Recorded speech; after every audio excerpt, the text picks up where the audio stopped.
我哋匯業財經集團係一個港澳兩地都有嘅金融機構啦。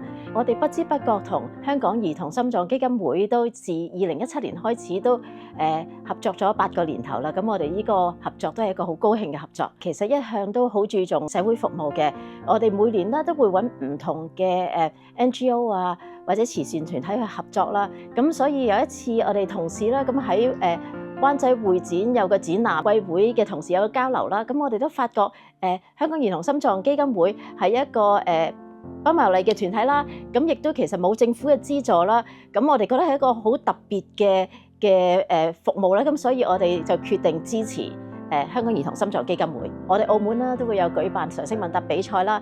咁另外我哋喺香港啦，咁同你哋貴會一齊商量啦。咁我哋就決定資助有個學業獎勵計劃啦。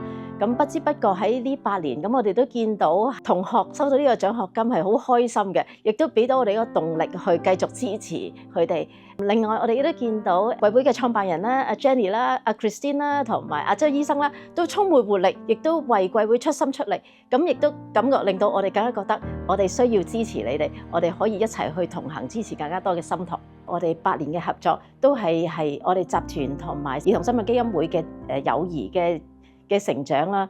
我記得我哋第一年同阿 Jenny 一齊合作啊，而家都變成一個朋友。咁我會覺得呢個係一個好好嘅關係。合作咗8年啦，其實深刻嘅時光有好多嘅。你哋嘅運動籌款活動啦，其實都好好玩，好似啱啱過去咗喺山頂嘅行山嘅活動啦。咁一來可以一個健康同同事一齊去開心嘅話，亦都可以幫助基金會籌款啦。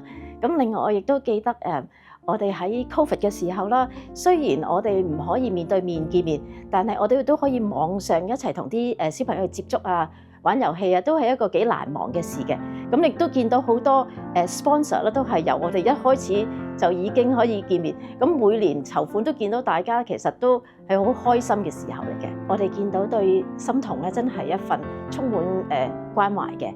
咁無論係身心靈啦，同埋喺醫術上啦，都出錢又出心又出力。最後啦，咁我哋都見到兒童心臟基金會越嚟越成功啦。我哋作為一個支持機構係深感光榮嘅。